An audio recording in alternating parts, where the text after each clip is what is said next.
Hello, good evening, everyone, and welcome back here to those. Oh, all right.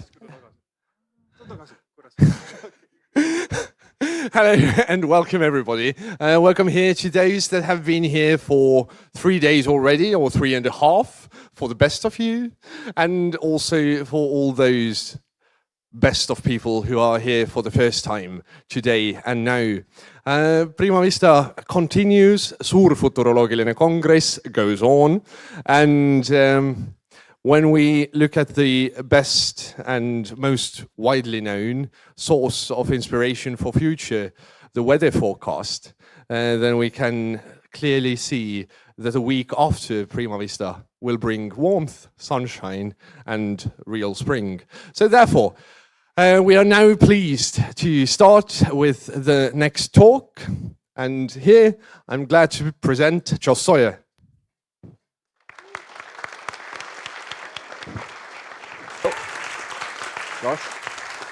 Josh. Hello, everyone. Welcome. Let me see if I can do this right. Yes. Okay, great.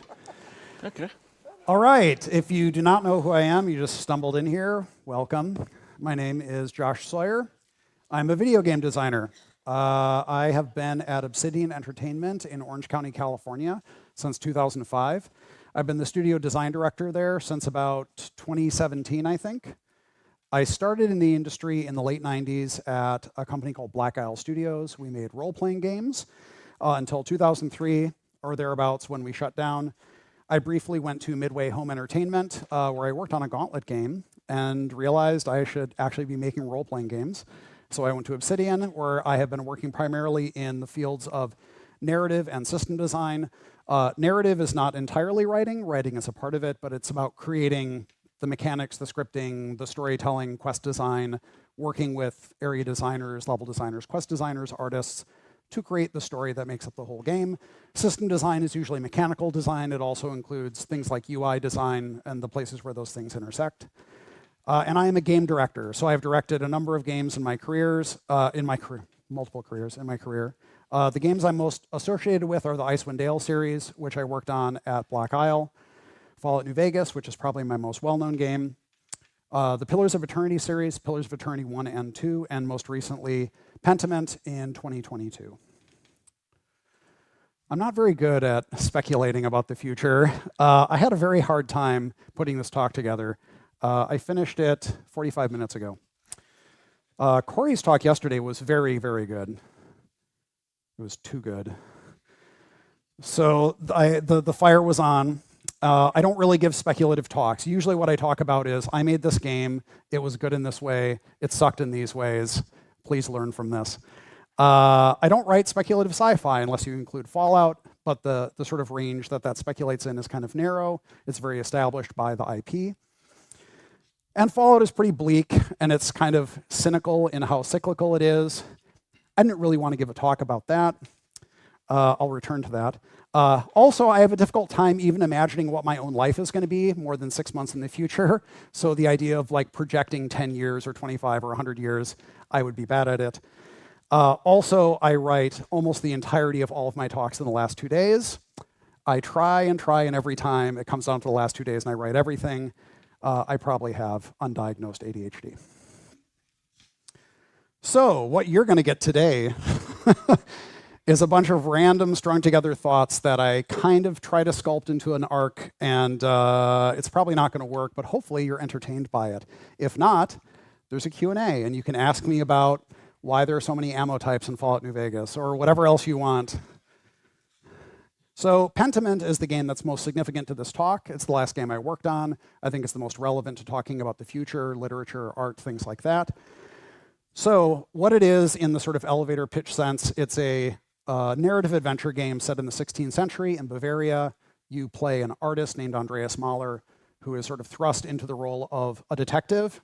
He is not very good at it. In fact, he is quite bad at it. There weren't detectives in the 16th century, so it's not really his fault.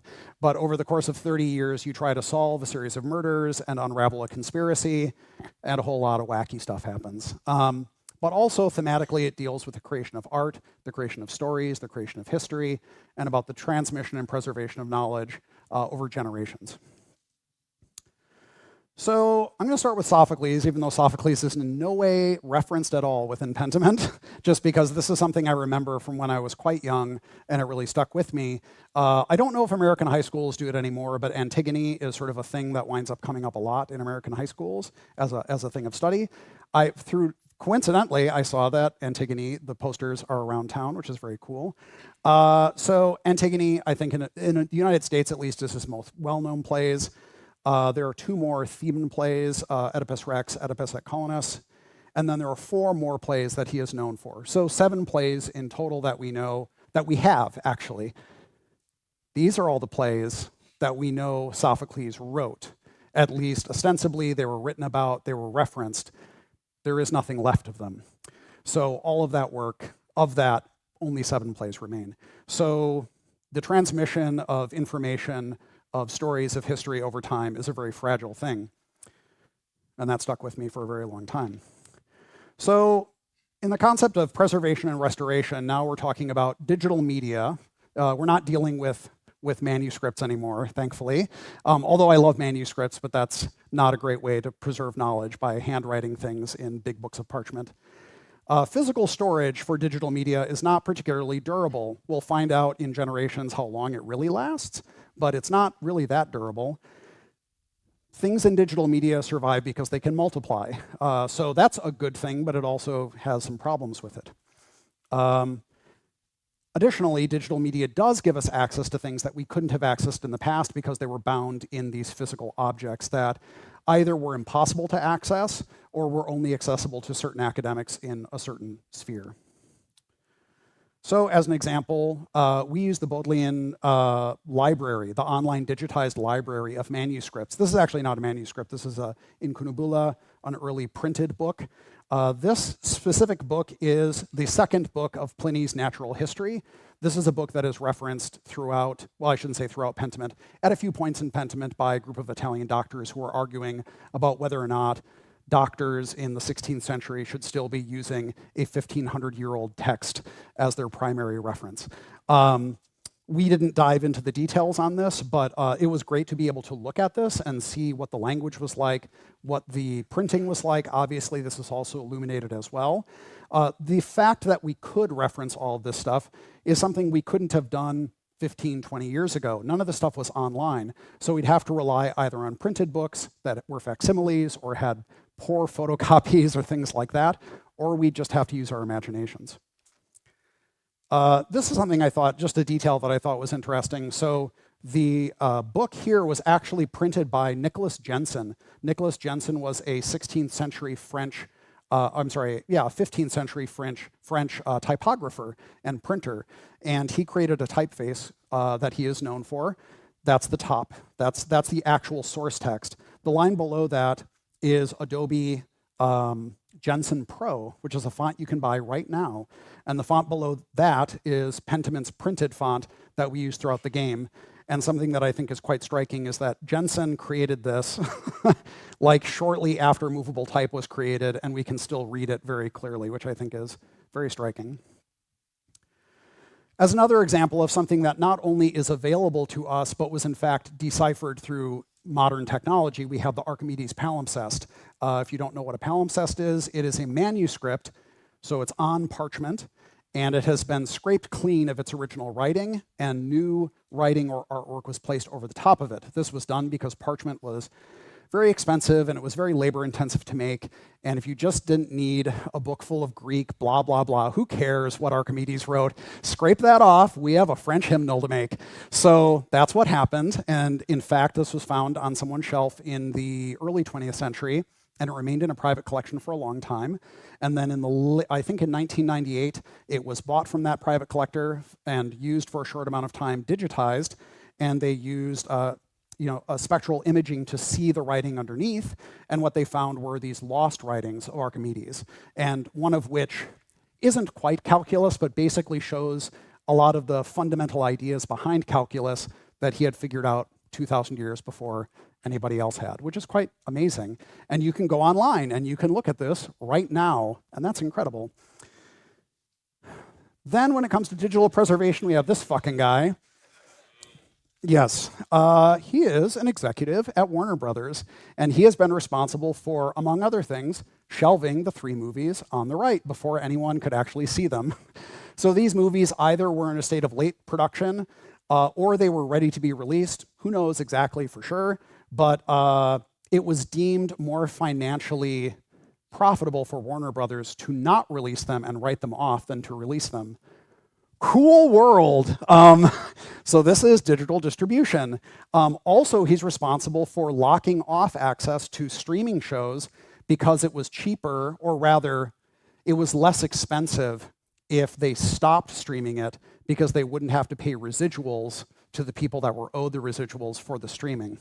So it's better to not let people have access to them.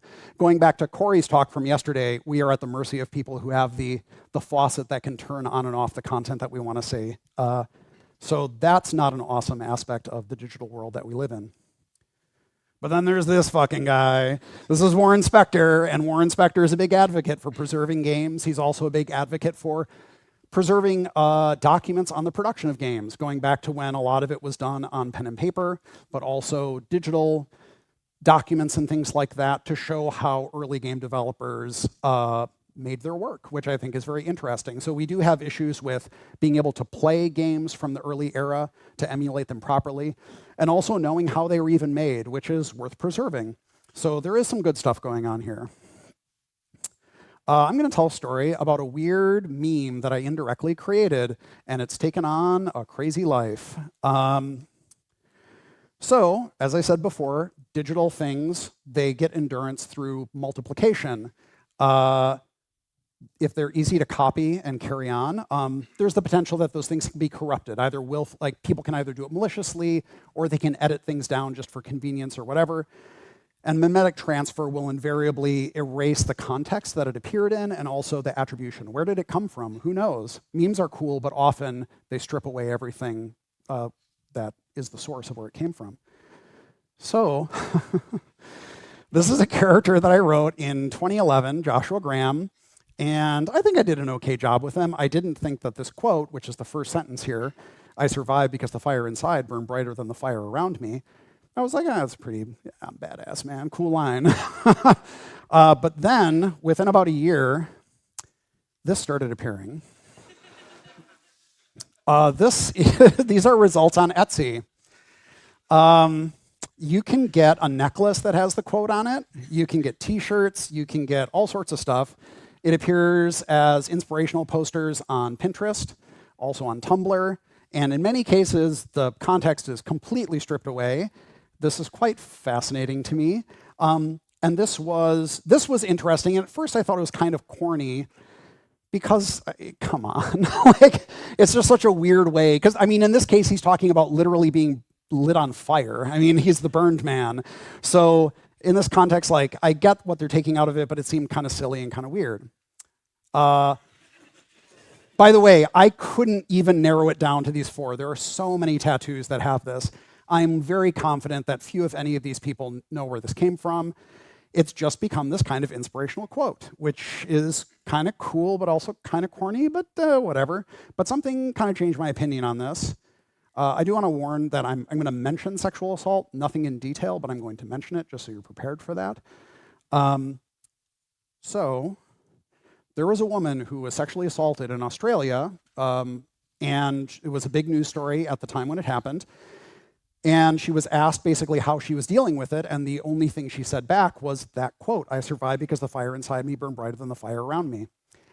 And I couldn't really treat that as corny anymore. Like, that's a very sincere thing. I don't know how she found those words. Maybe it was through Pinterest, maybe it was through Tumblr, maybe she was on Etsy, whatever that was. But she took something out of that, and even stripped of its context, it helped her, so good. This was another very weird one. This is from an episode of Bar Rescue. Yes. In this case, the quote has actually changed. So it's just the fire within you burns brighter than the fire around you. In this case, it was a man who had fallen deep into alcoholism. He had lost his bar, and they helped him rebuild it, and then they revealed it to him, and they had this huge on the wall, and he kind of got really emotional about it. And it is kind of corny, but also it's very sincere. So, all right, man. This last one is very odd. So many years ago, my now ex-girlfriend and I were near my hometown. We went to a state park that was close by, a place called Lapham Peak. And when we were at Lapham Peak, we went up in a fire watchtower. So this looks out over the woods, and you can see the land, and it's for watching for fires. And the fall colors were there, but there's all this graffiti that was written all over the tower. And, well, she saw that and started hyperventilating. I don't know where that came from or why someone wrote it there, and it's so weird that I stumbled across it maybe 20 miles from my hometown, but there it is. And I would say, so sometimes there is, it is attributed. It's attributed to at least the person who said the line. So you're like, okay.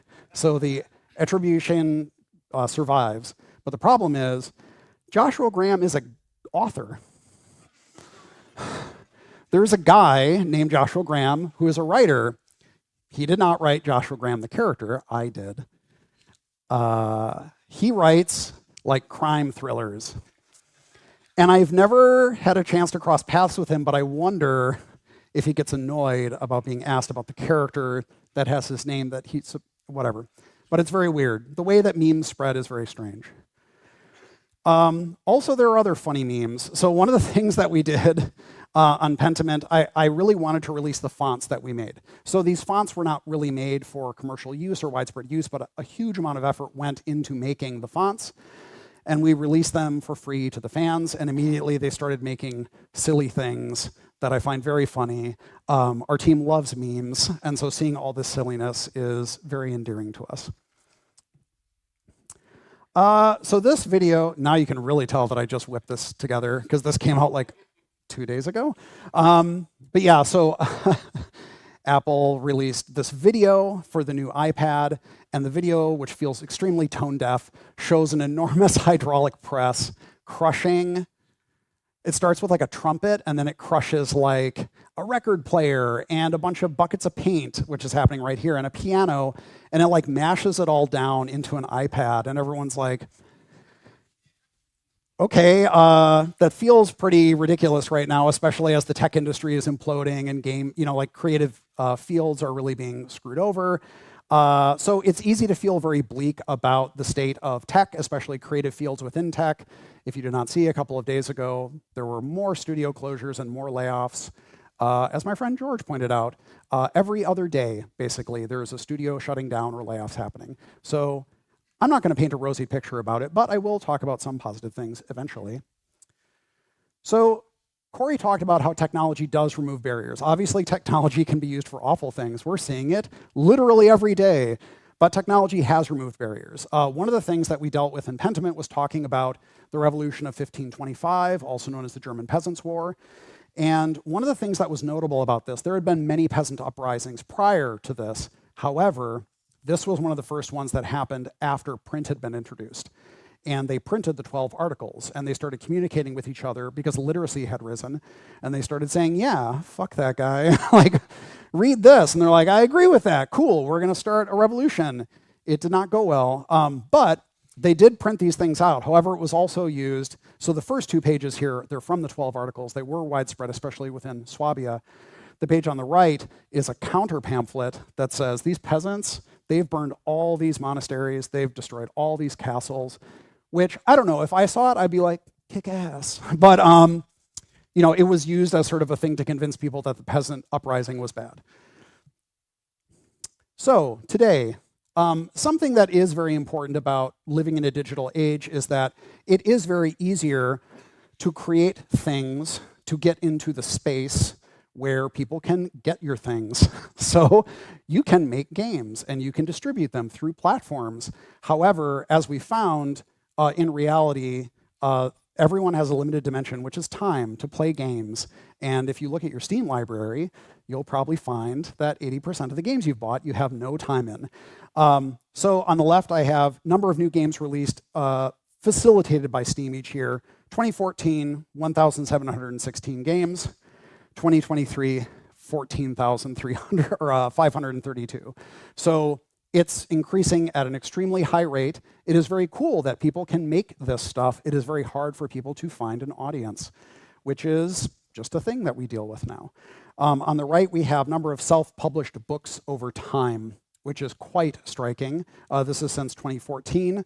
It says, there's a note there that says, this is an increase over 93% within 5 years and makes up 57.5% of the total new books published, meaning the majority of new books published are self-published. That's crazy. It's cool, but also good luck getting someone to find your book and read it. And you are also at the whims of, as Corey was talking about yesterday, Amazon and all these things where it's not a fair playing field. All right, I've been waiting to talk about this. So, generative AI is here. Great. Generative AI relies upon data. Data sets power the models that use it. Data sets are often not ethically sourced. And what I mean by that is it's not done with the permission of the people who made the work, and they're not being compensated for it, neither initially or in the long run. So new output can plagiarize lightly or heavily. It can directly reproduce content from that thing in the data, can plagiarize the data. And then once it's free of that, you no longer have any way back to the data that sourced it. And of course, many people don't want to show that they sourced it from a model that produced it. So what a great world. So it's just creating a bunch of shit. Like, there's just a bunch of stuff. And I'm not saying that generative AI is not impressive in certain ways, but it is creating all of this fucking shit. What it does is it makes searching for things harder. It makes contextualizing the thing a lot harder. And it makes attributing it to the source, if not harder, almost impossible. No, people don't care. Like, the people who are promoting this don't care about that, which is very aggravating. I'm just going to throw out my own opinion here, which is when venture capitalists promote something and workers in the space say, actually, we don't want that, it's probably not good. I'm not saying that it doesn't have a place, but the way that it's being pushed right now is extremely predatory and no one cares. It's just spewing out more and more stuff. I'm going to say, because there's often an argument about the use of generative AI, that it removes barriers that exist that make it impossible for people to work in this field. I just showed you graphs about how many games are being made and how many books are being published, so I don't find that particularly compelling. You can make a feature film with a fucking iPhone. We've been doing it for over a decade. So it is not a matter of, without AI, the gatekeepers can prevent us from making work. That's not the case. Get real. There is something else to think about or to deal with, which is censorship. If we have media that continues to be relevant over time, that means it's going to be continuously reevaluated. That reevaluation is going to be relative to the time and the culture where it's being consumed. So if you have a particularly censorious culture, they will edit the content, they might alter language, they might adjust how it's presented, and that can be either benign or it can be malicious. There can be a didactic purpose to it or a moralistic purpose to it. In the past, when we had physical copies of things, often there would be a record. So you would there would be the physical thing that was published, and then either that would get manually edited or there would be a new edition and there would be a record of it. And that, in a way, creates a sort of conversation you can see over time of concord and discord, where how does the society now feel about the thing that was made by the society from 100 years ago? And I'm not saying it's good to censor things, but we can see something in it. However, with digital media, that can all be stripped away. We can lose metadata. We can lose a sense of what came first or what came later, what was added versus what was edited. These are all risks of living in a digital age. And of course, AI and automation can make this all much worse because it can be done thousands of times faster, especially if it's a model applied to a broad set of things. But it's not all bad. Something that I've personally experienced, which I find very, very endearing, it's one of my favorite parts of being a game developer, is seeing fan art. This is something I first started noticing really around the time that Fallout New Vegas happened. Obviously, people were making fan art way before this. But this was kind of like, we're in a Tumblr time. I'm still using Tumblr, by the way. But more people were using Tumblr. And digital art tools were becoming cheaper. So whether you're using Photoshop or Procreate, you could get an Intuos tablet and you could start painting away. And so I started seeing all this incredible art, either their favorite characters, their companions done in different styles. And not only did they have the tools to do these, but they had platforms to share these things. And usually these communities are very supportive. They give each other tips and tricks. They encourage each other. This is good. This is good stuff. They still exist. We've somehow managed, or globally, to not fuck this up. People are still doing this. This is a piece that I really like that was actually done by this Korean artist, Pentiment. He did all the companions from Deadfire. The whole team loved this so much. It's great. I used it as the background for a ton of my talks because it's great. And then we released Pentiment. And the amount of art that came out was truly incredible. Not just the amount of art, but the creativity, the different interpretations of it. Obviously, not only are they recreations of the characters, but there's also fan fiction in here. You see in the upper right corner, Brother Guy and Andreas, they're making out, I guess. And it just keeps going on. And so people keep making this stuff, and it was incredible at the beginning. But then I'll go, I did the slides out of order. And now I'm going to talk about AI again. So there is something crazy that came up. So I watch Tumblr pretty much every day, and I see the new art and the new stories that people have created for Pentiment, and I'm always like, woo, awesome. So there was one that was very weird that I saw, which was, so St. Moritz is a saint in Pentiment. He's also a saint in the Catholic Church. He's, and in this time period, and for a period of about 400 years, he was portrayed almost exclusively as a black African man. So, patron saint of the Holy Roman Emperor, cool guy. And he was portrayed as a black African. He is portrayed as a black African within Pentiment as well, because it's period appropriate. Then someone was making fan art for Pentiment, but they were using AI. And one of the risks with AI is that it builds in our pre-existing biases. So, it's a saint, and saints are white. So it created a white St. Moritz, and the community said, boo, and it disappeared. But I was very happy that a fan created two very awesome interpretations of St. Moritz later on. But that is a risk of AI, is that it takes our pre-existing biases from the data sets that we give it. So if we give it a bunch of saints, and the saints are white, therefore all saints are white. So this is incredible. This is something that came out, I want to say, was it 2 months ago? So a group of fans, many of them who had already created artwork for Pentiment and fan fiction for Pentiment, they made a fanzine called Palimpsest. And this is, I'm going to say, a quarter, maybe a fifth of the stuff that is in this zine. Every piece is amazing, many different styles, all interpreting characters and different scenes. The team was blown away. I'm still blown away by it. They created new artwork. They created short stories. There's a song. Someone created a song and also put a recording up on YouTube that you can go listen to. Interpreted in many different styles, woodcuts, drawings, all these things. Really just incredible.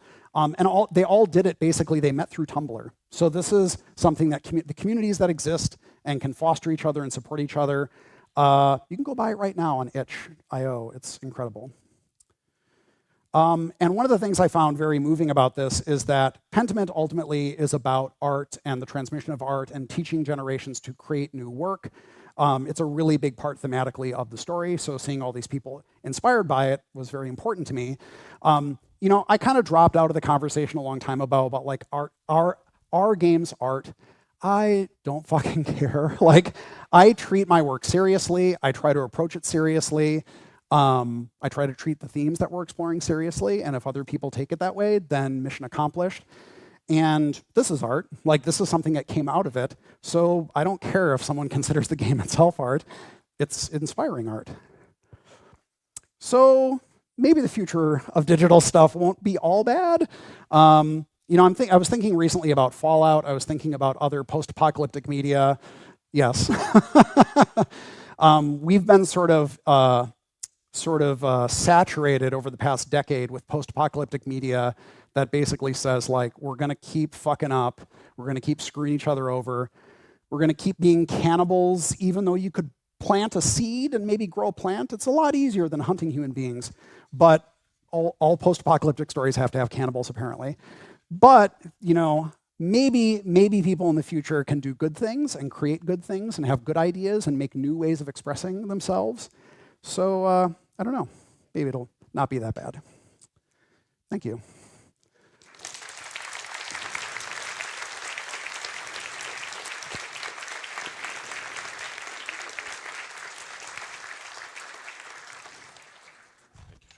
Sweet, where am I going? Where am I going? No, you get to sit in the middle.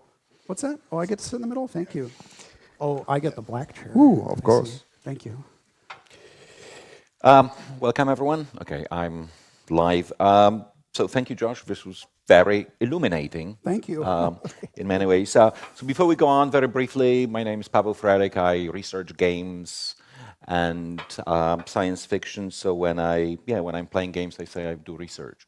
But also on stage with us is Märten Rattasepa, whom some people may recognize, and if they don't, they should. Märten is also an ex-researcher of literature and cultural theory from University of Tartu, but he's first and foremost known as the narrative designer and game writer, and he has worked on a number of titles, some of which should be recognizable, and these include Disco Elysium, Death and Taxes, and Pentiment, that has been mentioned here. And he's now working on a hybrid RPG strategy game called Broken Alliance. So what I thought we could do, we have plenty of time, I think. Yeah, I went too fast, whoops. That's okay. We will eventually open up to the audience, so try to remember these questions, but I'll open with this terribly vague, but also very momentous question. Are video games a future of anything, everything, something? That is really open. Sure, yeah, why not? I guess the thing is, I feel like video games as a medium are just expanding. So we were on a track of sort of increasing fidelity, and it was very AAA focused for a very long time. I do think another side effect I didn't go into, maybe that could have earned me another 5 minutes, would have been how digital distribution has affected the actual economics of games themselves. So when I started in the industry, everything was still physical. And so getting a box where you made a CD or DVD and a manual and a box, and you printed it out and you put it on a truck and you put it in a store, and that meant that certain games were just like, get out of here, we're not doing it. Like, retailers wouldn't carry it because there was no point. So an entire sector of potential games was gone.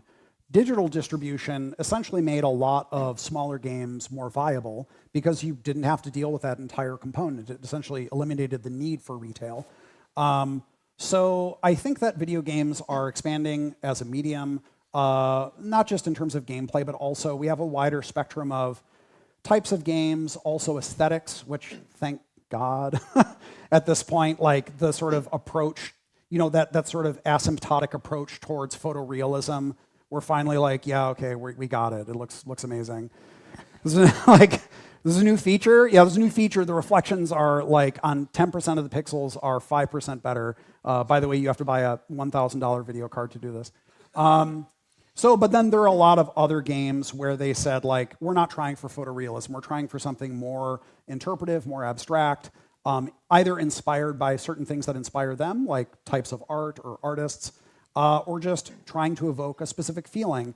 And a lot of that, in practical terms, is driven by, it's hard to do photorealism, but in many cases, it's driven by passion. Someone's just like, I like surrealism, so I want to make something that encompasses this type of surrealism in a game. So I do think that the medium is, despite the fact that it's collapsing in some ways on an industry scale, but the medium itself continues to sort of expand. Yeah. Märten? Yeah, sure. My first flippant thought or reaction to this question was, I suppose video games are the future of video games. Wouldn't that be nice? But yeah, then I had this trying to like think about what this ongoing weird collapse of it means. I was also like, I remembered this whole period when video games were doing this, high fidelity graphical fetishism, and which was a very tiring time in in gaming history. But like, yeah, when this first like new wave of indies, so to speak, started happening, like it, there was this like resurgence of different types of styles and aesthetics and gameplay things. And like in this moment of the industry kind of collapsing on this high end kind of, which is a terrible thing to a lot of people, but this is currently the moment that will likely open up at least for a while, like this door to the indie scene again, and especially hopefully the triple indie, which triple I, right, which is a thing that's I noticed from Wikipedia when preparing for some lectures, like I do like this idea of triple indie, triple I, as an opposition to, or not as specifically as an opposition, but like they are just indies that have money, and the money oftentimes comes from them being indies that did something successful previously, and so they are now can self-fund much more impressive, like much more expressive and much more creative pieces of work due to the fact that they are not dependent on like the whims of investors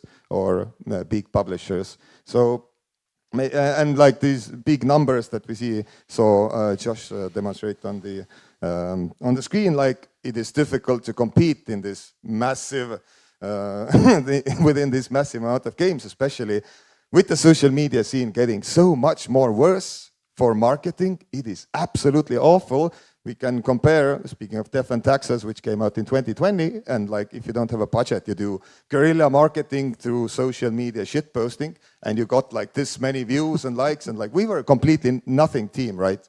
We didn't have anything to, build this hype upon, so we just had to, shit post our way to attention. And now we have like a successful game that sold really well and was reviewed really well, and also has fan art and everything. And like we are trying to do, this marketing PR stuff for Broken Alliance on social media. I can just see the numbers. I can go back and compare 2019 numbers to like 2024 numbers in Twitter, and it is like terrible. It is like nothing is spreading. You are just getting through this nice enshittification process. You are getting throttled when you try to like engage, like say anything on it, and that's gonna be like, and that it's the same across most of the platforms. So that is something that's gonna need to solve this little issue of like staying afloat.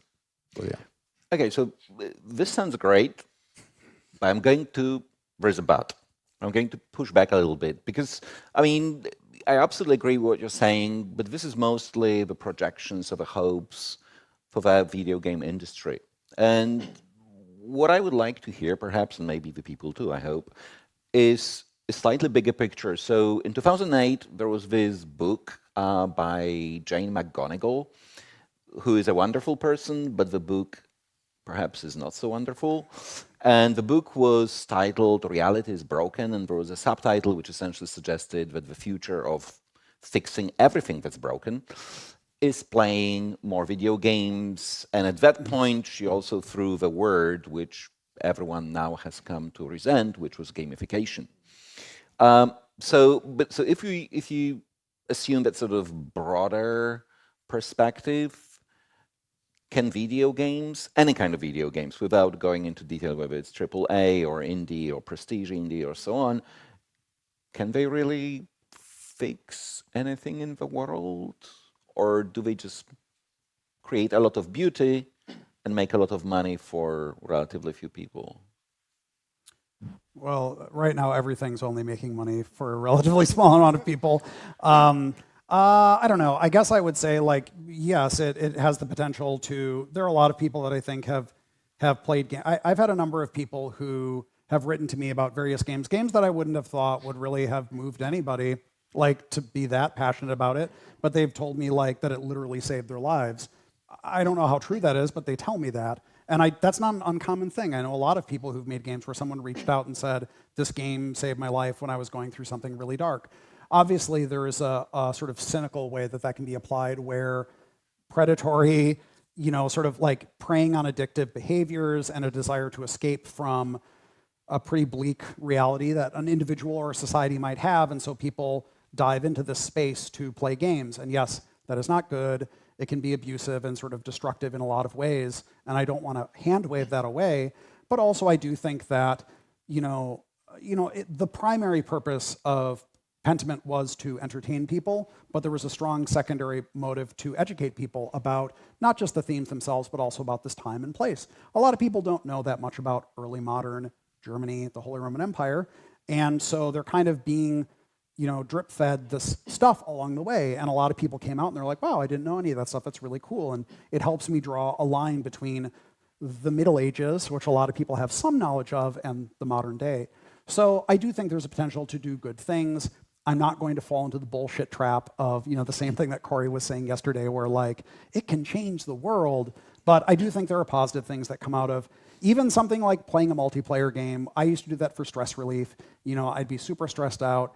I'd play Tribes or I'd play Battlefield, and I'd get frustrated, but I'd have some good wins, and I'd feel good, and I'd come out of it. And that's stress relief. There's lots of stuff you can do that's positive that way. So, yeah, I think there's good things that can come out of it.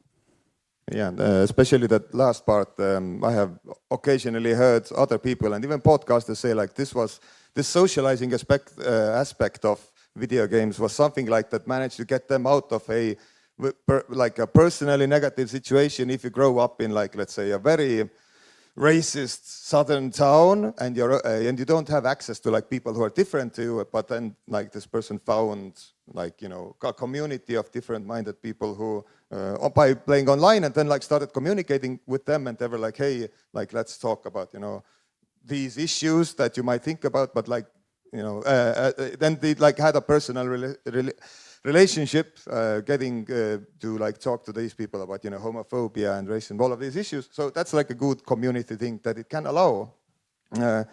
As for the general question that you started with, it's obviously this is to me a very familiar question, which does not only affect video games. This is the common thing about creativity in general. Does literature change lives? Does art change life? Does it influence? Does it make the world better or not? And this question has been asked for several hundred years, and I think it still goes back and forth. It's depending on your views, if you do culture research, right? It's some people say there are different material conditions that come first, and then you have some sort of a, let's say, creative thing that is built upon material conditions that then or some people say the vice versa. It's someone just wrote something so awesome and then it started changing the material conditions of the world. This is the same question about any type of political or ideological tract. If did I don't know, Marx changed the world in some way through writing, or was something already changing and he just kind of marked it down and then it kind of started spreading. So it does. It's the same question has been, and I don't think there's an answer to it, but I also hope, hopefully it makes things better, either at least to some individuals. This meme accidentally that happened a couple of days ago when we were on the bus, we were memeing around, and then I got a lot of attention on Twitter. This is completely irrelevant that I got it, but then I started getting messages from people because they were informed about me being related to this coalition. I just started random private messages that had this same content of this game changed my life. It wanted, I wanted to be better and work harder and create something amazing, and it's just random people sending me this out of the blue just because they associated me with this. And it's yes, it seems that this is there are moments of positivity in that way, and Pentiment has got a lot of this feedback as well. So hopefully it makes some lives better. Yeah. So speaking of Pentiment, I absolutely loved it, and I thought it was very the way it captured that moment that in retrospect we started to call the Reformation, and the sort of slowly bubbling unrest, and the change, kind of the gates of history are slowly creaking, except that not everyone can hear them. But since you mentioned literature, and I think it's a very literary game, but how would you go, especially if you were facing, and I'm not sure how many people are among those who do think that video games are literature, hopefully not very few, but how would you go about convincing or maybe explaining to someone that video games are literature? I'll defer to the literature guy. Well, I do have an answer of a sort to this in general.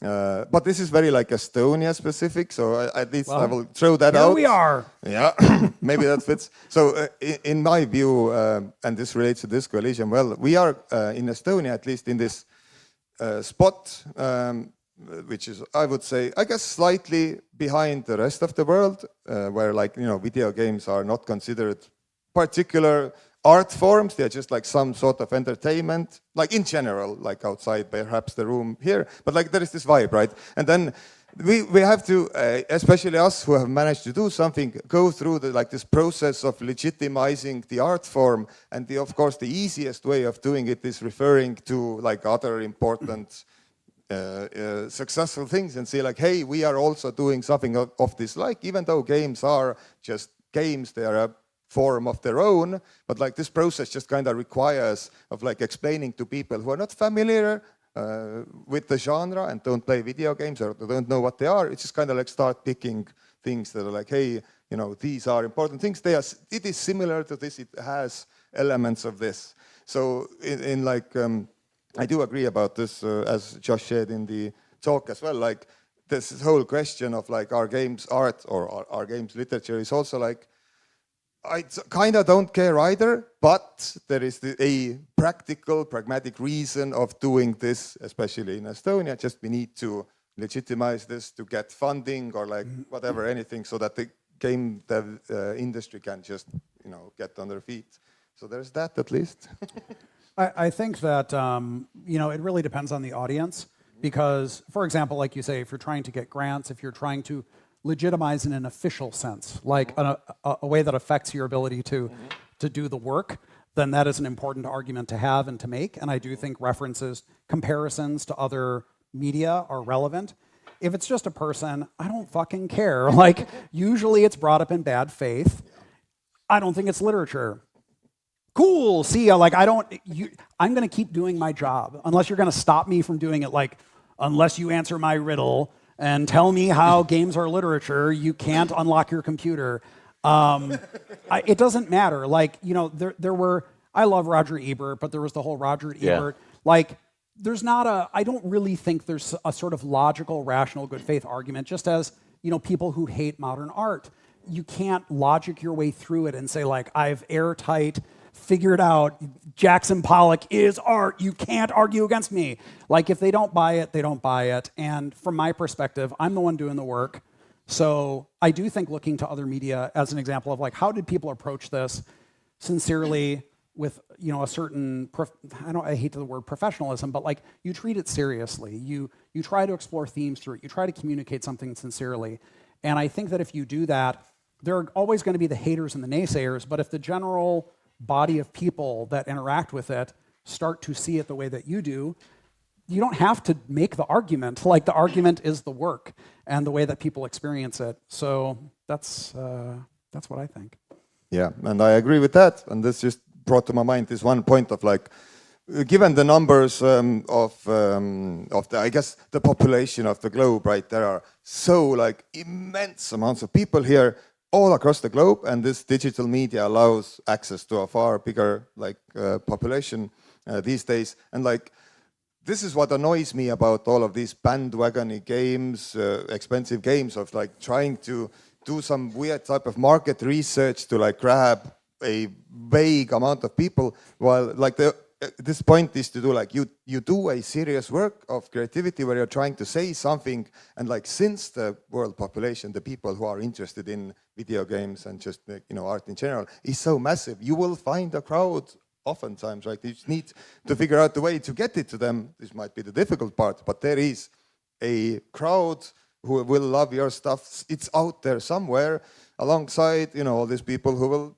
hate it, and then you just gotta like, who cares? Like, I don't care about these people, right? It is funny. I mean, I think somehow Pentiment managed to find every art historian and early modern historian in the world. And it's a very accessible game. We made it to be very accessible because we wanted it to appeal to people on a visceral level where they saw the art style and they don't know how to play games, but they're like, wow, when they play it, and it's not hard to play. But yeah, also, I do feel like video games are maybe the last form of media where the fan base is angry that a game exists that they don't want to play. Like, when I see a trailer for a romantic comedy, I'm not like, I'm getting on Twitter to eviscerate this. I'm angry it exists.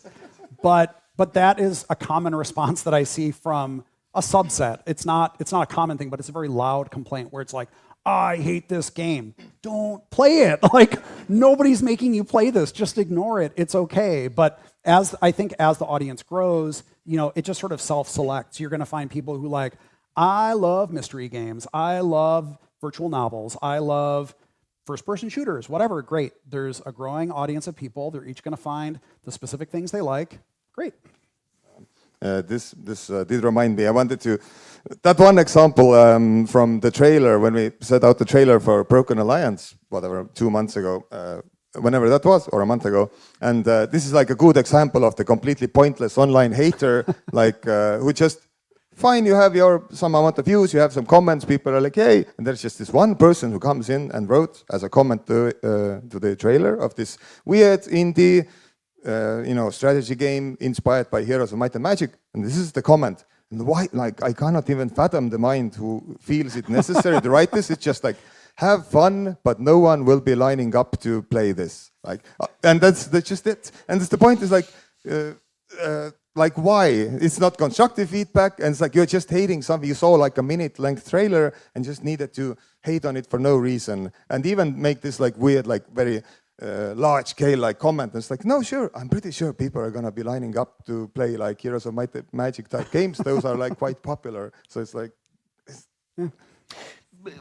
but that's very interesting what you said, Josh. But it's the only medium where that happens, and that's not the main line of our conversation. But why do you think that is so? I mean, is there something in the game industry that perhaps encourages in their fan base or their, consumer base, to use the terminology, that kind of behavior that in Hollywood or in television, is not really. I will say you do see, sorry, you're going to get some hate on this. You do see a little bit of it in certain fandoms that are, like, certain movie fandoms that are franchises. I'm not going to name any of them. You know what I'm talking about. That are kind of like large. There's like a number of entries, and like they're very popular. And I think what it is because this certain subset of things it occupies a large sphere of a person's life. Like it's the only type of movie they watch, or it's the only type of game that they watch. And so their identity is very tied to it. And so when they see things that, and they're, I will admit, I sort of also fight in the things where I kind of complain about certain films that maybe are super dominant in the space and choke out other things. But it can go the other way, where it's like, this is such a small film, this is such a small game, why are you complaining about it?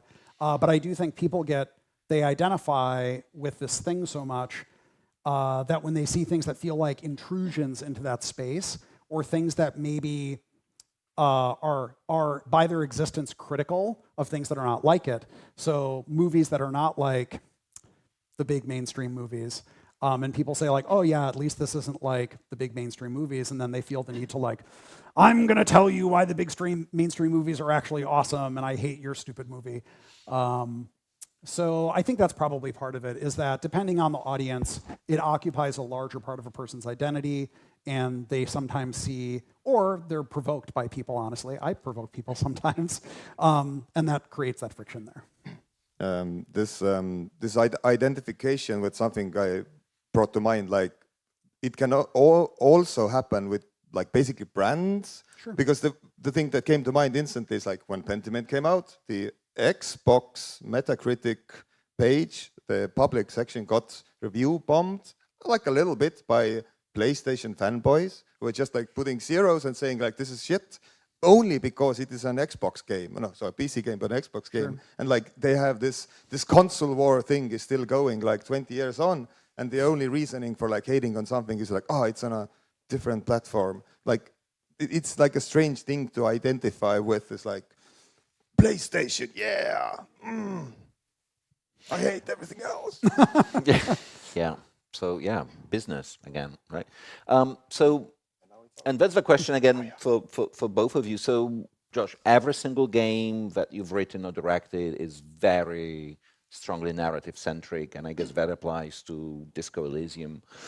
And so at the core of all of them is, beautiful, gorgeous, complex storytelling. Is storytelling in games different in any ways? And when I ask different, I don't mean worse or better, just different from storytelling in, not literature, but even other visual media, if you think about television or film? Sure. Yeah, I mean, at a really basic level, it's interactive. So different games use that interactivity in different ways. The games that I typically work on actually ask the player to make choices about how the story develops and plays out. And in some ways, those are things that are going to be obvious, like, I'm going to headbutt Werner, and you're warned, like, this is going to happen. You're like, I hate this guy, and then he runs off, and there are consequences, and then there are surprises, things you didn't expect. And so it's interactive, you have choice and consequence, which at the studio I work at, that's like a big deal. Obviously, Disco Elysium is very well known for doing that even better and on a broader scale.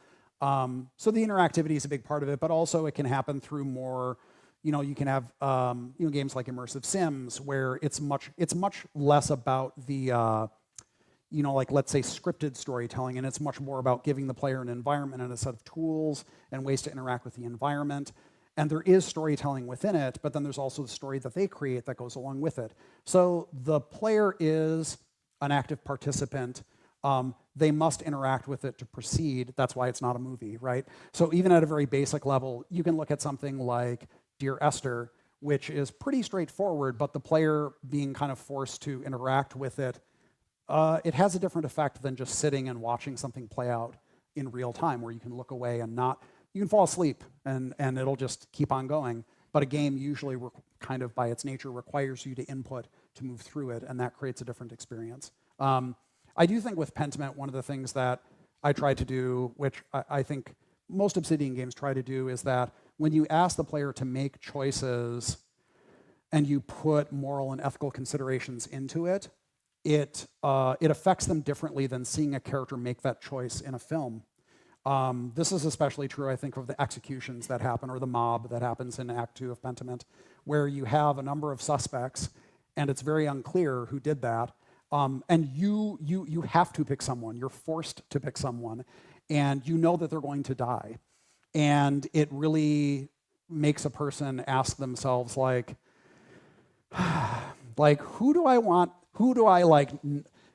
either want to die or I will not mind dying.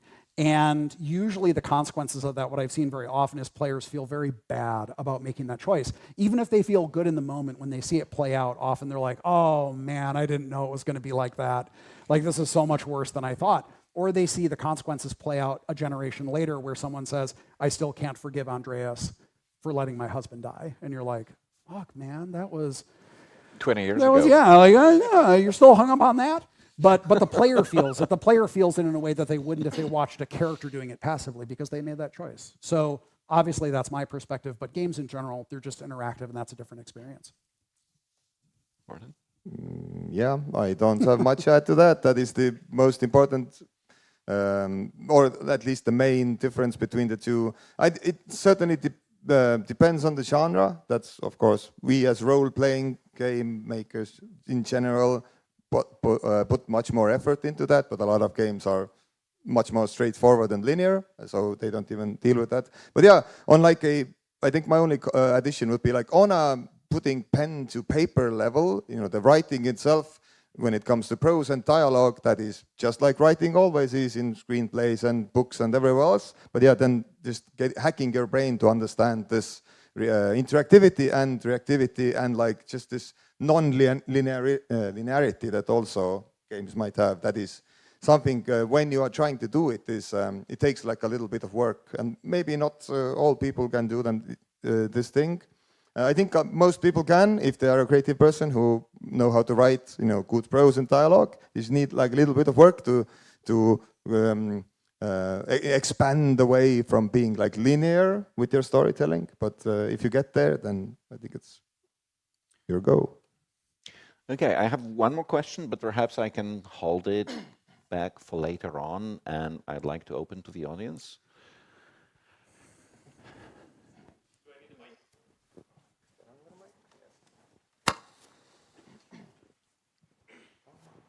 Hello. I would like to welcome you to speculate a little bit on a topic of preservation. So if I have a book that's printed on paper, I can preserve it by making it into a PDF file or recording a vinyl audiobook version of it.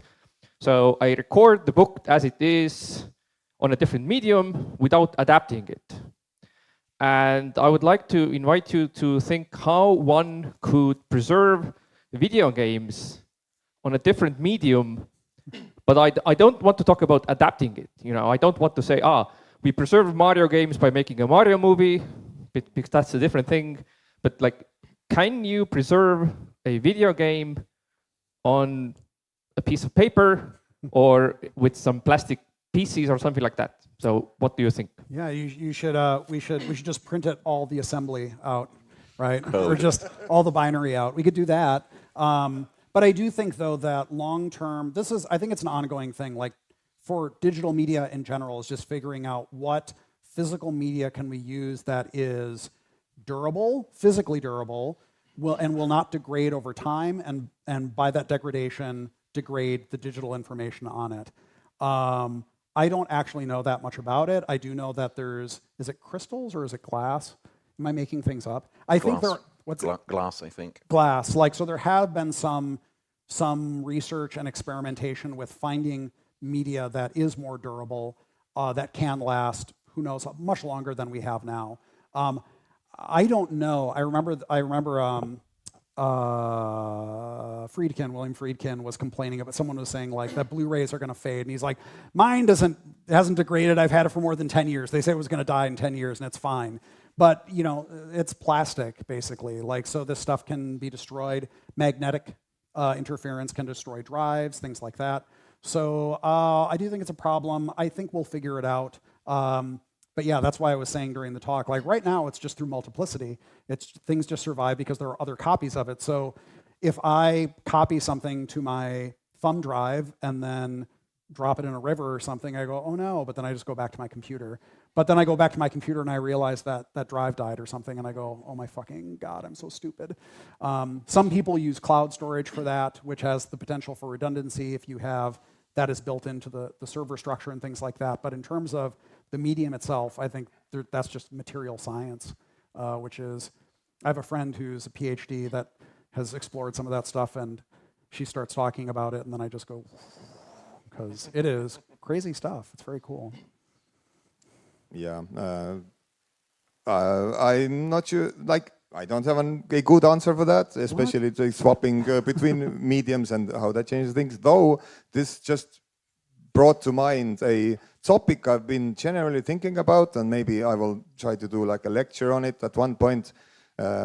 It's the modern thing of remastering and remaking games that do not work occasionally or work poorly on modern computers because they were built on, you know, different type of hardware. They have so many issues, and like some of them are certainly like remasters where you basically just take the original game, maybe do some prettification of it, right?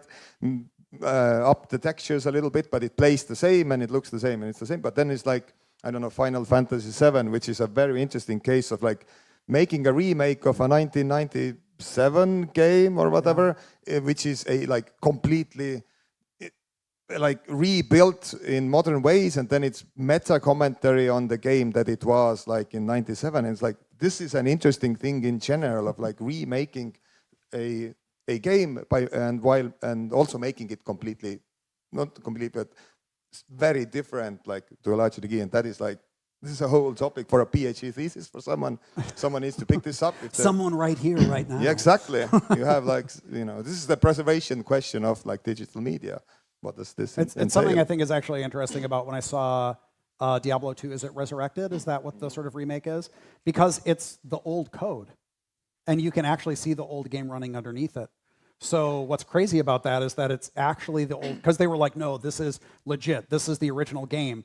The art looks great and very modern, but you can press a hotkey, I think, and it literally will just show you Diablo 2 running, like instantly it'll switch over. So that's a case where it's actually the same code, but the visuals and all the experience are modernized, and it's a very weird, yeah, where do you draw the line between updating, preservation, remaking? I don't know. I think part of the answer to your question is also not the technological solutions, but the mindset, because how you preserve it is one question, but whether we all agree that they need to be preserved is a more basic question. I think we all agree about that with literature or film, but I don't think there is an agreement about video games. And there are a few initiatives, but around the world, but they really have the same 1,200 titles in the archives, and of course we had many more games. All right. Well, actually, I was going to say something else, though, because we don't agree. Like, the world doesn't agree, or the people who have money don't agree. Yeah. So, for example, like films, there are so many films, and that's great. But I remember when Filmstruck, rest in peace, when Filmstruck streaming service, which I don't think was ever in Europe, but when it came out, there were so many old films that I never had access to, and you certainly could not get through streaming. And everyone went, yeah, this is awesome. And I watched all these old films, and then they were acquired by, I want to say Time Warner or something. And they were like, yeah, this doesn't really make us any money. Bye! And they just cut it. Like, they just unceremoniously said, yeah, we're not going to offer this service anymore. And it was only Criterion taking it over. So, again, we're at the whims of people who say, these movies, these shows, these are worth not only preserving, but also offering for people to even see. So I think it's an ongoing fight, and that's going to be for games as well. Hi. Sorry, excuse me. I actually had a question for you, Josh, about kind of sort of specific to Pentiment, and then just kind of generally kind of about the talk, which is, so first of all, loved playing Pentiment, one of my favorite games that I played last year. And I kind of felt like one theme in it, without trying to spoil parts of it that, in case people want to, but kind of the question about like technology and the kind of worrying that this might destroy parts of the kind of enchantment of the world that exists in there. And like kind of that one of the kind of major choices about kind of that question. And then kind of with that kind of, first of all, is that kind of what you kind of, I think that the game sort of leaves it open at the end, that like the world can still be enchanted and still have this kind of spiritual kind of component to it, even with these kind of new developments. Yeah. And I guess is that still kind of what you believe with AI and all that? Yeah, I mean, I think, so there's kind of this idea about like sort of facts and truth and how those things interact, and if knowing certain facts maybe ruins the higher truth, right? Like if I know these things presented factually, is my underlying faith or my underlying belief in certain things ruined by that? And I think that's a very individual question, and I do think that's a very open question. Certainly there are people who, well, actually I would say there's a lot of willful denial today, because we have so much information. It's so easy to show people, information, and it's so hard to get people to be shaken from their beliefs, even if it directly contradicts everything they believe. I mean, we have flat earthers again, somehow. That's truly, literally incredible that today we can have that. But yes, I think that's always a thing that people worry about. Certainly it's a thing that, that was a worry about letting people read, right? Like if people read and they read wrong things, then bad things will happen. A book that, when I was in college, I got a bachelor's degree in history, and I was focused on the history of witch hunting. And the Malleus Maleficarum was a very popular book, but it actually was a book that the Catholic Church said, this is BS. Like, this is nonsense. You're just saying shit. But it didn't matter because it was very popular. So I wouldn't say common people because it still was in Latin, but lots of educated people read this and were convinced. They're like, well, witches are everywhere. By the way, they're all women. And I mean, not that the church needed help being misogynistic at the time, but this became very popular in spite of the church saying, no, guys, stop printing it, stop reading it. This is BS. This is not church position. So this has been an ongoing fear that if people read the wrong things, learn the wrong ideas, it will undermine an existing belief, or it will plant the seeds of something that's inherently heretical, bad, terrible for life, and so on. Go ahead. Hi, thanks. I have a stupidly long question. I hope you'll indulge me. Sure. Since you mentioned McGonagall and the Reality's Broken book, I was just wondering, we're talking about games, but there's also play. And games facilitate play, but play is kind of its own thing. And all children have the capacity to play, but most of them grow out of it. but some don't, and some adults retain the capacity for spontaneous play, and research shows that those people are incredibly happy, so much better off, happier, healthier, everything. And I'm just wondering, obviously it's due to schooling that we kill this capacity for play, but what do you think could be the relationship of games and play if we're thinking about the future of games and their impact in the world? Like currently it kind of seems like a band-aid or a substitute for the capacity, so you can have a game and play it and still have fun, even though you can't make up spontaneous games to play in your own head. But could games also teach people this, to sort of rekindle or rediscover the capacity for spontaneous play in their own lives? Do you even have a perspective on that? But that would be interesting. I don't think I have a developed perspective on it, but I'll just start talking. Develop it now. Yeah, I'll develop it right here. So I would say going back to things like, I remember playing mushes and muds I'm old. So I'd play text-based mushes and muds in college, and there's a lot of very spontaneous role play, and also everything was all text. So there was a lot of just creation of virtual spaces through text that was mostly narrated text. And of course, I participated in this very purple prose, like, da-da-da, look at my incredible world I'm creating. But I think also there are a lot of virtual spaces. Second Life. Second Life is still going strong. People are in it. And that's a very, like, people just make up entire fictions for their characters and families and their interactions and all of that stuff. And it goes well beyond what was conceived for that space. And people can also take those into things like tabletop role-playing games, things that are more improvisational, things like Vampire Mind's Eye Theater, if you've ever played that. I did in college. So yes, I think that there is the potential for that. I think a lot of it probably has to do with those virtual environments that create the ability actually for... So games that I make typically don't, because they're scripted. Like, there are ways that you can go, and yes, people can make up their own headcanons about things, but I do think these virtual spaces do give people the potential to role play and to imagine and create things that they imagine, and also imagine things between the spaces of what's actually displayed on a monitor. And so I think that probably can rekindle that spirit, or it seems to, in people that really get into these environments. I have even less of an good opinion on this, but Josh gave a great answer. So all I can say is play video games and have fun, and also play tabletop and board games. They're super great. They are. And it's a nice socializing thing as well, so fun for the whole family. Thank you. I think there's a question coming there. Yeah, I also have a question for one of the franchises that you, Josh, worked on. And it is sort of related to the idea of preserving games, but I want to approach this from a slightly different perspective. Pillars of Eternity Deadfire ends on a cliffhanger, without leaving out too much spoilers, but the story of Pillars of Eternity is unfinished. And it remains unfinished. I'm very bummed about it because I love the game.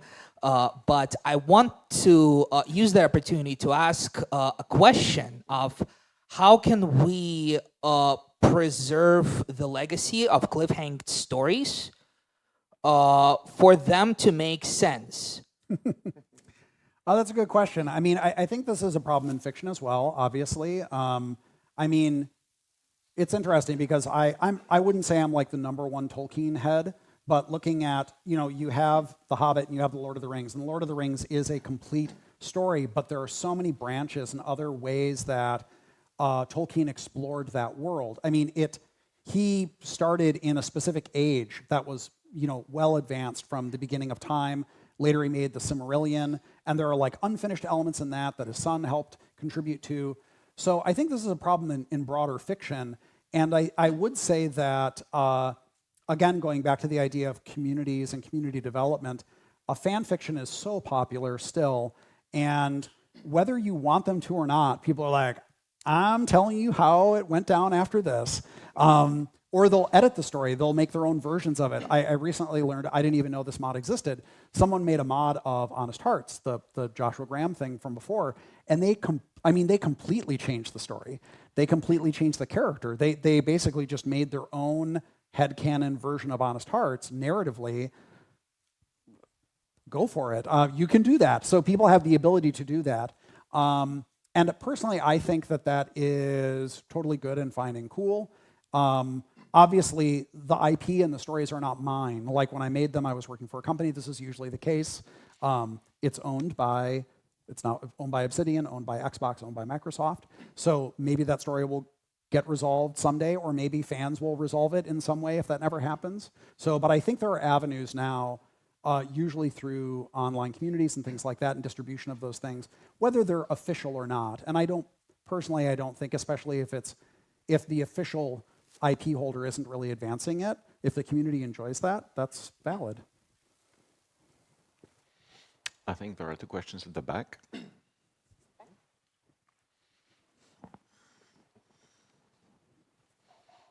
Thanks.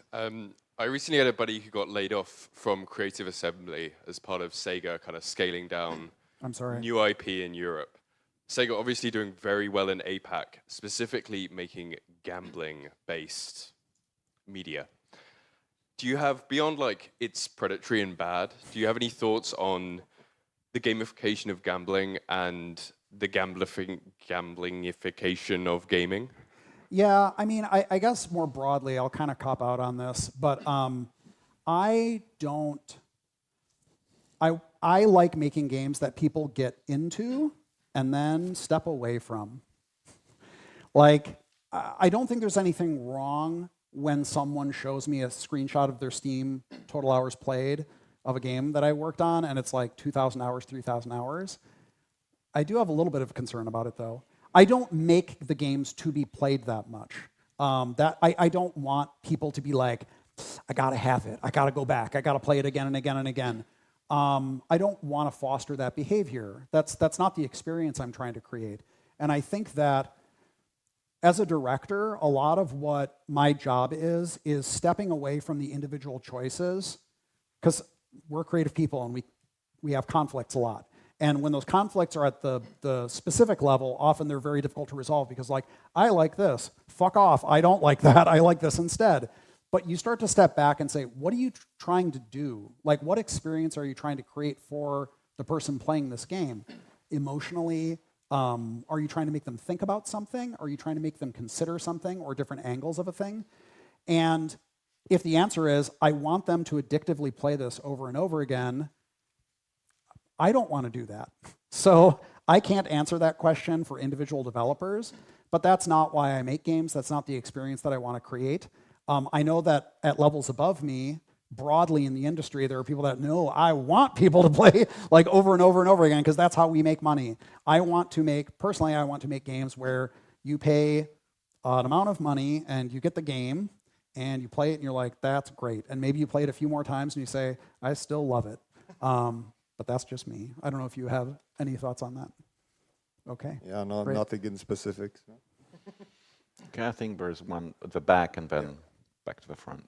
I already have the microphone. Okay. I'm going to ask you to speculate wildly. I hope that's okay. Great. Yeah. I'll do a bad job, but all right. Well, it's something I think I'm sure you have some thoughts on. So it's something that's loomed really large over this conversation, including this last question, and I think what you were addressing before, and just a lot of the stuff we're talking about, is the role of capital accumulation or like the profit motive of corporations, not just actively shaping, but like fucking ruining, not just the industry, but like games at the level of design.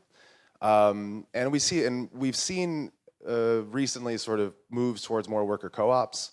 And we've seen the ways that single shift in the move towards democratic control and ownership has significant consequences for how, like not just for who owns it, but for what those companies do, right? How they approach what they're doing at every level. And so my question for you is, how do you think, it's going to be a very leading question, how could shifts to worker co-ops as the standard model for games make games better, right? And it is a very loaded question because I think that it would.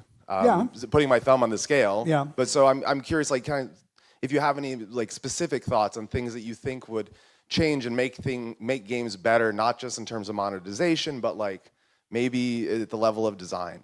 Sure. Märten, do you want to answer this first? I've been answering everything first. That's fine. Oh, Christ. Yeah, so the thing is, unions are not very strong in the United States, unfortunately.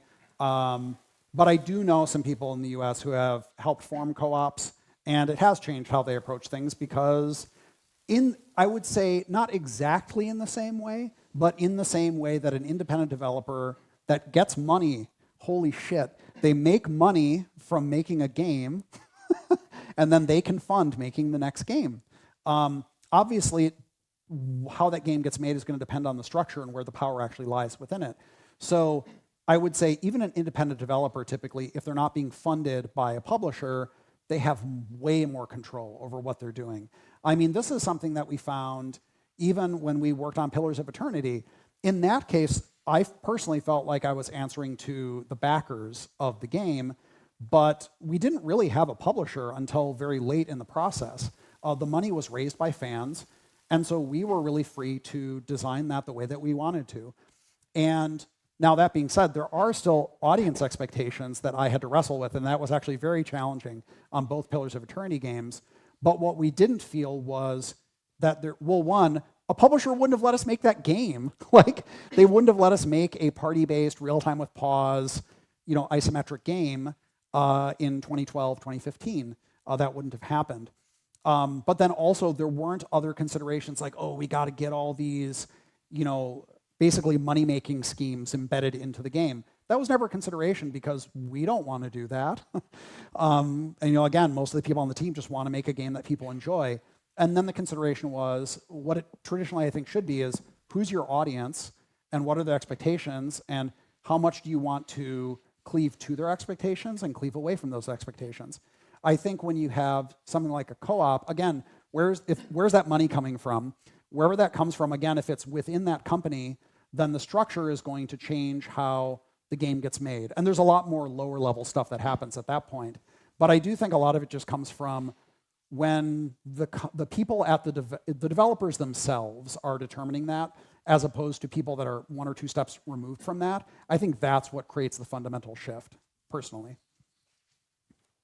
Yeah, I try to skip answering this because I have just so much less experience with the general game dev world, especially outside this country. So it is like something that happens much more preeminent in the US, of course. Though I can at least refer back to this triple-I thing that I mentioned, like the triple indie. They are in the position that they can try to experiment with this and figure it out. But outside this sphere, games are so heavily tied into the rest of social reality, and you need to change everything else at the same time if you want it changed. And I don't see anyone having much of an opportunity to do it. Maybe games, or maybe that's a good way of maybe games can show the future, and then everyone else can follow. It's everyone else will figure out if game companies figured it out how to do it. Let's inspire the rest of all the rest of society. I mean, wouldn't that be nice? But yeah, we'll see what comes of that. Hopefully, I guess the placeholder GameWorks games that I have done with Death and Taxes and Broken Alliance, they are a version of this. I guess they are not maybe worker co-ops, but at least we are very as a small team doing things together and initially without any money and doing a revenue share contract, right? It's this at least does change the process to a degree, and it gives it throws away the hierarchy that a lot of professional AAA or other game studios use. It's more much more flatter, and at least it does make the process much more fun, also more messy, and but we got our game out, and maybe we'll get the other one out too. So we'll see what happens with that. All right, I think there's a question up front. Thanks for the amazing panel and the discussion. I really have so many questions, but I want to have an over-encompassing one that came to my mind, especially following the last question. Former Greek finance minister Yanis Varoufakis recently said that we've entered an age of techno-feudalism.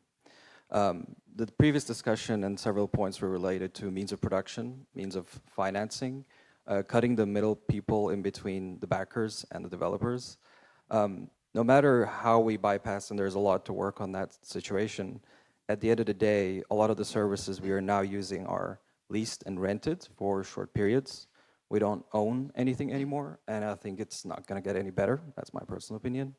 What are your thoughts on this gradual development that sits on top of everything, where all the infrastructure is owned? And it kind of relates to Pentiment, which also is set in a feudal time, a new type of feudalism. Yeah, I'd like to have your thoughts on that. It's bad. I mean, it's funny because I remember, what was the year range? I remember the year range. So when I was in college, Napster came out, and I was like, this rocks, MP3s are awesome, Winamp, give me a million stupid skins, and like, I'll download every song ever. And then convenient purchasing of MP3 tracks individually was easy. Like, it was easy. Do you remember that time? What a time. I would like go to somewhere, anywhere. Amazon Music actually was where I usually did it, and I'd be like, I want this new Portishead song. There it is. It's $1. I downloaded it. It's mine. I'm going to listen to it on my computer. I'm going to put it on my iPod. I'm going to do this. And then it just kind of stopped. They were like, oh, actually, no. Now we rent everything. And the thing is, I don't think that having that option is bad. I think having an option to sample things and stream them, and that's fine. I think that is fine in a context where you also can purchase things and actually own them, and they're not encrypted and protected. So, but that is not a model. Like, there's more money, obviously, that's why they're doing it. There's more money in saying, actually, we're not going to give you the ability to long-term or permanently own these things. We're only going to lease it to you. So I don't like it. I don't think it's bad for that option to be there. There's certainly tons of music that I discover through streaming services, and then what I try to do, like, I just found a vinyl. I was with Märten, and I was like, I've listened to this stuff so much on streaming, I'm just going to buy the vinyl now. So as long as there is a way to like buy the thing and compensate the person who made it, and then have the thing permanently, I don't mind the streaming stuff personally. But that's not the way it's going. To follow up on that real quick, so then does the question become not just the means of production, but the means of distribution then? Because Steam as a platform, for example, sure. If it were to decide to end tomorrow, I personally would be out of a job too. So what is the wave to the future that we want to build, basically? I would guess, I'm speculating and I'm not good at it, I would guess that legislation has to come in, much like right to repair, where government's like, hey, stop it. You can't do that. You can't prevent a person from actually buying the thing, or you can't let them buy it but then encrypt it in such a way where, oh, Steam doesn't exist and you can't play any of this anymore. So yeah, I think it's probably going to take legislation that forces these companies to just not do that. They're not going to do it benevolently, and I don't think competition is going to do it because it's in their collective interest to all do this. Now there are, like, you can look at something like GOG, like their approach is to say this is DRM free. They do exist as a rival to Steam specifically for that purpose. But I do think on a broader scale, it's probably just going to take legislation. Yeah, I was kind of in my head circling around the same point. Over the last many decades, this whole system has gotten so deregulated, and for various reasons that even Corey talked about. And a lot of this, especially in the video game industry, it just keeps popping into my head that like this is such a fairly young and raw thing that a lot of people do not understand still, and then it is easy to like skirt around these regulations, some of them that don't even exist, right? Like the people in power, the people who make laws do not have the competence to, or like the understanding of what is actually happening. So it's difficult to even get this legislation that might help, regulate all of these accesses. Same goes to the whole gambling question previously. But like I think, hopefully, it is bound to change at some point when people who understand this, digital realm a little bit better, maybe attain more power because all the old people died. Yeah. Or they're captured. I mean, the thing is, a lot of these questions, I think, Corey would be better suited to answer. But yeah, I think regulatory capture is probably what lack of understanding of how it works, which is difficult. This stuff is complicated, and then regulatory capture. So, I think we have time for one more question. Which could I possibly ask for one resulting in a positive or hopeful answer? Quite neutral. Okay, that's good enough. It could be. So I was researching the effect of morality on creativity in foresight, but here, let's say in alternative universe for video games. And so I was wondering how much you found when you designed these games, such as Fallout New Vegas, for example, I think. How much did you have to maybe morally censor yourself? How much you think, or maybe with coworkers, and how much you think maybe games should be censored in their morality so that players don't truly interact maybe with alternative moral scenarios?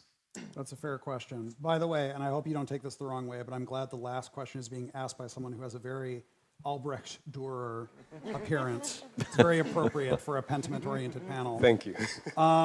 No, I do think that, it's come up especially with regards to things like the Legion and Fallout New Vegas, where I do think that one of the things that I try to do personally when I'm creating factions or characters that we want players to sympathize with, their own internal logic has to make sense to themselves. I don't usually like saying, I'm going to write this guy as a big, inconsistent dummy so that everyone knows that they're the bad one and their ideology is wrong. Like, Caesar is a lunatic. He misinterprets Hegelian dialectics in this very bizarre way. But he says it in a way that a lot of people are like, totally, dude. Like, I get it. That makes sense. And the sort of, Pax Romana presented as like, well, we will brutalize the wasteland into attaining a state of peace ruthlessly. Lots of people have made that. I mean, that's a Roman argument, right? So it's not exactly a new spin. It's an argument he makes sincerely. And so, there is always a risk that someone is going to look at it and say, actually, Roman cosplayers are the good guys. They have the right answer. And I do think also that one of the things I try to do when presenting things, whether it's sort of the more, let's say, socialist-oriented, independent ending for New Vegas, is that, my own leanings are definitely in that direction, but it would also be disingenuous for me to portray like, everything rocked, nothing went wrong, there are no disadvantages to this worldview or system of government. So it's kind of a give and take. I feel like to make it feel impactful and you want to engage with it, it has to be both sincere from the perspective of the people endorsing it, but also somewhat realistic in like, when these systems encounter material, because I came out of a tradition of historical materialism. So these systems interact with material reality. And if we want to be sincere in portraying that, then there are going to be some ways in which that fails. And there are going to be ways in which you say, actually, because the world is so shitty right now, we need a dictator. And some people are going to buy that, and that's unfortunate. I do think that everyone does need to sort of sincerely interrogate not only themselves, but also their team members about what, and I don't mean interrogate in the aggressive sense, but like, you have to ask the question, like, how much are you comfortable with? And this has become a big thing in especially tabletop gaming, is what topics are you willing to explore and what aren't you? And for what audience? And you have to be ready to accept that not everyone is going to be, they're going to say, I don't want to fucking be involved in portraying extreme violence or talking about sexual violence or talking about slavery or any of these things. And that has to be something that you talk about openly with your team in a way that they feel comfortable talking about. And then you do have to understand that you can't understand how audiences are going to interpret things. And man, people interpret things in the wildest way sometimes where I'm just like, I don't know how you got there, but you got there somehow. But yeah, these are things that people interact with. They make choices with them. And so they feel these very sincere connections from their own experiences. And I do think that you do have an obligation to ask yourself about them and think about the audience, and then ask your coworkers, if you're a developer, like, are we okay with exploring this? Are we okay with representing it? For example, one thing that came up in Pentiment that was very important is, sorry to bring this up, spousal abuse, child abuse. Like physical abuse of spouses and children was very common in this period. One could say, well, if you want to be historically accurate, you should portray it. I don't want to fucking do that. Like, none of us want to do that. We're trying to get you to sympathize with these people, and even if that realistically were a thing, we're not going to portray that because it's so repellent to people to see that. The same thing could be said of, like, why didn't you have a bunch of people super racist towards the Jews in the game?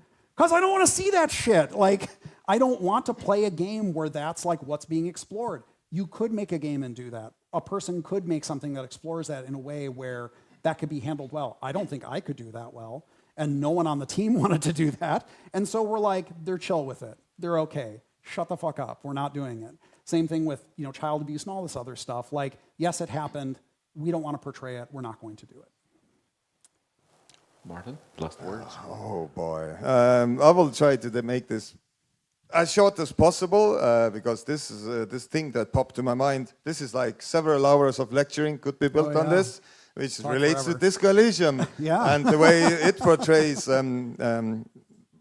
immoral and moral aspects of the world, and trying to do some sort of a job with it. And like it just reminded me of these harkened me back to the 2017 and 18 of having to deal with some issues relating to these very problematic aspects in the writing that are there deliberately, and like questions of having to perhaps like self-censor some things. Where are the limits of that? Like then there were some, I guess some outside readers, that consultants at some point that had issues with things, and like the various little going back and forth about some real huge things. And this all revolved around like the Disco Elysium writing aspect of like really like being very provocative deliberately to point a lot of things out, and to also keep the player engaged through some sort of like irritation. This was like a thing, and just like talking about some very serious aspects from all manner of like,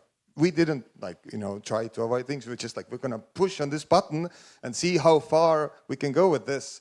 And I guess like a lot of that helped to alleviate let's say, extremely hostile reaction, which is like an interesting thing that I still occasionally think about. Like, if you just really make it way over the top, like you just take this really perhaps immoral and problematic thing, and you like really hammer it so over the top as you can kind of get away with it.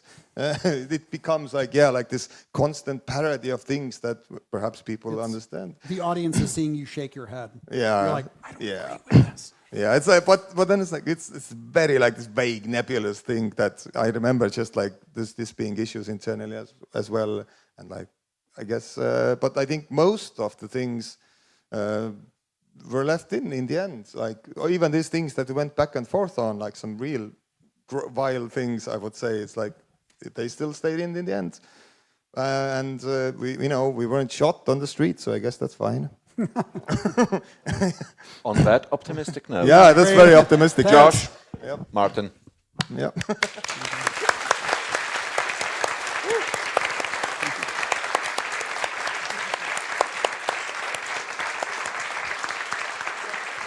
This was good. Thank you. Thank you.